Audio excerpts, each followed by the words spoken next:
Let's talk now about what to do with the dollar, especially for teenagers and for kids. This is really important because this is one of the best places to start when you're like 15 years old, mid-teens. This is a great place. What to do with the dollar. Now, here's the tendency on attitude, because attitude determines so much of our lives. What difference does it make if a child has a dollar when you ask what should he do with it? It's only a child and it's only a dollar. But see, here's where it all begins. Your financial journey begins with what you do with the first dollar. It's where it begins. Now, sure, you can do the wrong things and finally correct that, get on a better path, but it all begins on what you do with your resources. Jot this phrase down. It's one of the best for the weekend. Here's the two challenges of life. Number one, the development of our full potential. That's challenge number one. Challenge number two is the wise use of all our resources. That sums up life in general. The development of all of our potential and the wise use of all our resources. One of our resources is time, and we talked about that. Now we're going to talk about the wise resource called money. And let me share with you now a little plan. Because when I met Shof, and he asked me about my financial condition, he said, how much money have you saved and invested the last 6 years? And I said 0. He said, not a good number. Here's what I told him. If I had more money, I'd have a better plan. Now, jot this down, because here's what he said. If you had a better plan, you would have more money. Next key phrase, it's not the amount that counts, it's the plan that counts. So let's start with something now as seemingly as small as $1. What should you do with it? Here's what we teach, teenagers especially. You should never spend more than 70 cents. Never spend more than 70 cents of each dollar you earn, or each dollar that comes your way, by gift or by labor. Now, you've got to have some plan what to do with your dollar. I've developed this little plan simply for suggestion, and then you've got to do the rest to revise it and do whatever you want to with it. But here's what I teach. Never spend more than 70 cents. You've got to pick something, some number. This is the best one I could figure out. Now we've got another 10 cents, and another 10 cents, and another 10 cents, which is the 30 plus the 70, which is the full dollar. So we spend nothing more than 70 cents. Now, what do we do with the other 30? Here's some of the most important information. 10 cents is for charity, or for church, or whatever worthy projects you think you might engage in.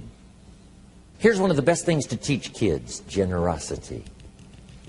Because first we're going to teach abundance, to provide more than you could use for yourself. The be fruitful philosophy means to produce more than you need, so you have more than necessity. You have some to share. Some churches teach a 10%, a tithe they call it, which is fine. The key is to either administer this 10 cents yourself or to give it to some institution, a church or whatever, and let them spread it around. Let them put it where it's needed. Now, if you're going to give to some charity or church, you must let them take you on the tour and show you where it goes. Okay, if you part with the money, let them give you the tour. Here's where the 10% goes if you're going to tithe. Because now that gives you great joy to give 10%. Because you say, hey, here's what it's doing, here's what it's doing, here's where it's going, here's who gets it. Okay? Now, the next 10 cents is called the use of capital. Here's what capital and capitalism is. So jot this down. Capital is any value you set aside.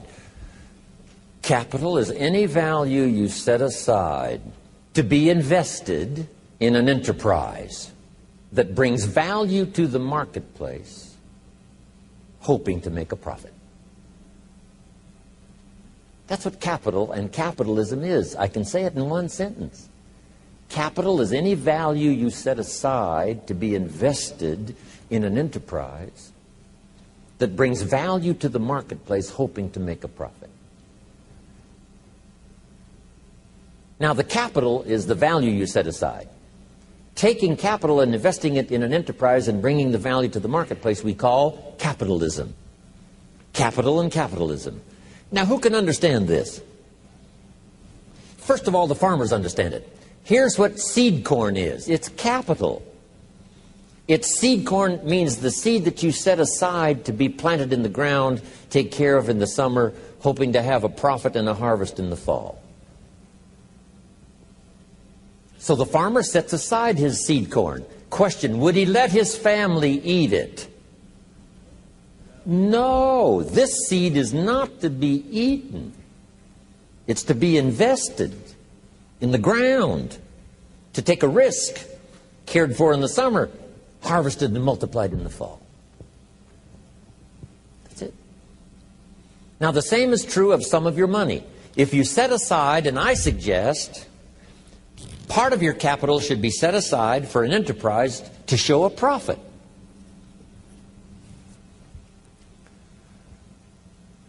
And we can teach kids the early fundamentals of capitalism.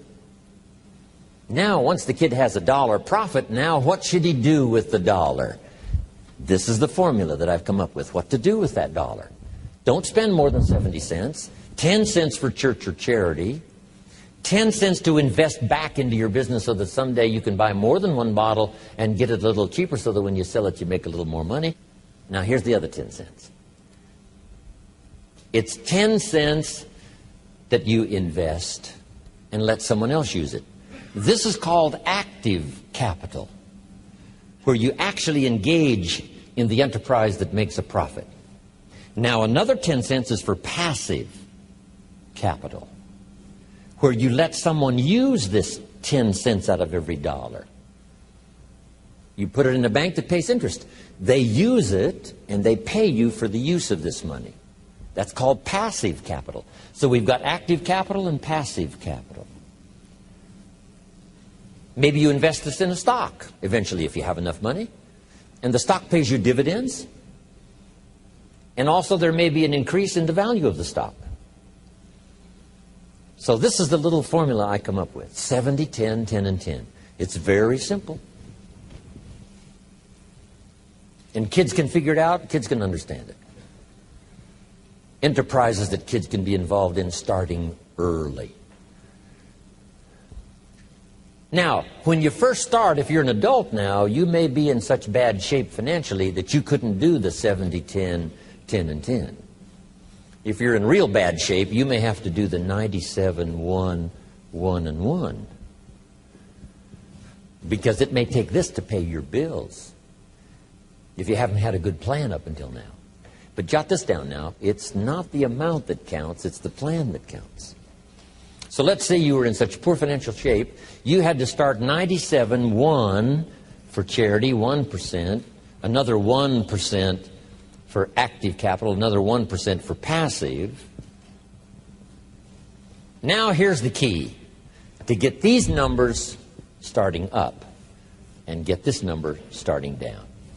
If you will actually do this, you can't believe how exciting it is to watch the numbers change. Remember what Shoaff said. If you will change what? Everything will change for you. If you start to change, I'm telling you, these numbers will start to change. And the first thing you know, these numbers keep going up, up, up, up, up, until finally you can get to the 70, 10, 10, and 10.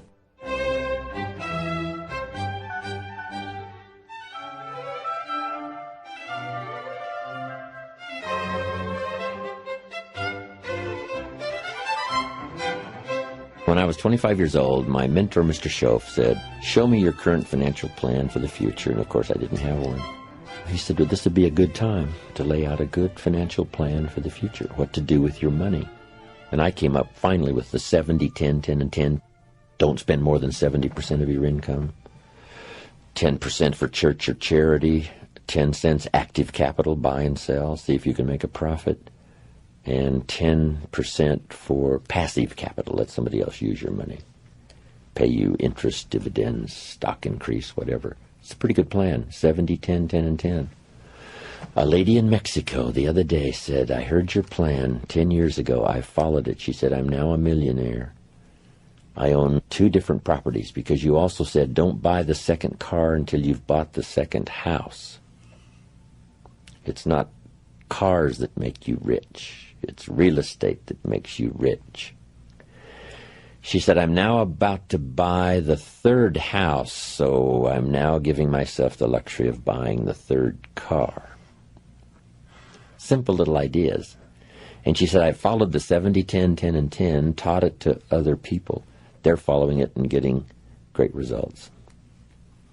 One thing I didn't know when I was growing up and found out at age 25, that you could work both on your living and your fortune at the same time if you had a good plan.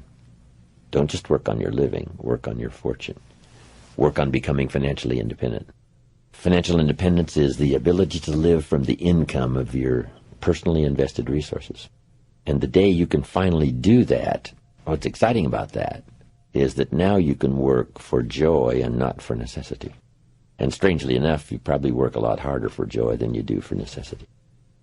I have a unique friend. He started an enterprise, and by the time he'd had it up and running about 2.5, 3 years, he didn't have to work anymore the rest of his life. So now he's financially independent. But then he created a vast fortune, that next 20 years of his life, simply because he was working for joy and not for necessity. So get to that position as quick as you can. So I'm now teaching. Work both on your living and your fortune. The reason for earning a living is to make a fortune, not necessarily from your living, but from what you earn, invested wisely. I talked to a lady the other day. She said, Mr. Rohn, I'm in real estate. I said, wonderful. How many properties do you own? She said, no, I sell real estate. I said, well, let me ask you one more time. How many properties do you own? Finally got the message across.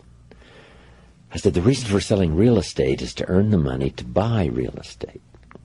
If you sell real estate, you make a living. If you buy real estate, you make a fortune. She said, I got the message. So don't buy the second car until you've bought the second home.